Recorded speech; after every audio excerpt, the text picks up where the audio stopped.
2 दिवस पुणे, कोकण, विदर्भ, मध्य महाराष्ट्रासह मराठवाड्यामध्ये पावसाचा अंदाज. 11 आणि 12 सप्टेंबरला तुरळक ठिकाणी मेघगर्जना आणि विजांच्या कडकडाटासह पावसाचा इशारा.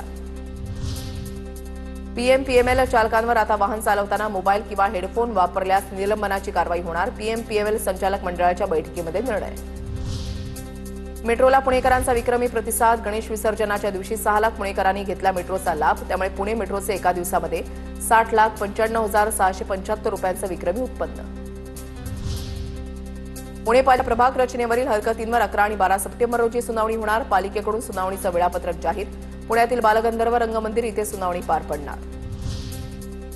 गणेश विसर्जन मिरवणुकीनंतर पुण्यामधल्या मिरवणूक मार्गावर 1.5 टन चप्पल आणि बुटांचा खच तर अनेक ठिकाणाहून सुमारे 706 टन इतर कचरा संकलित. पुणेकरांकडून 10 दिवसांमध्ये सुमारे 6 लाख गणेश मूर्तींचं विसर्जन. 38 हौदांमध्ये 1,13,136 मूर्तींचं विसर्जन तर लोखंडी टाक्यांमध्ये 3,62,319 मूर्तींचं विसर्जन.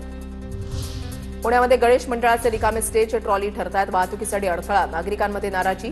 तातडीनं रस्त्यातील अडथळे दूर करा, पुणेकरांची प्रशासनाकडे मागणी. पुरंदर विमानतळाच्या भूसंपादनासाठी 62% अधिक जमिनीची संमती. 1600 शेतकऱ्यांकडून जिल्हा प्रशासनाला पत्र संमतीसाठी 18 सप्टेंबरपर्यंत मुदत.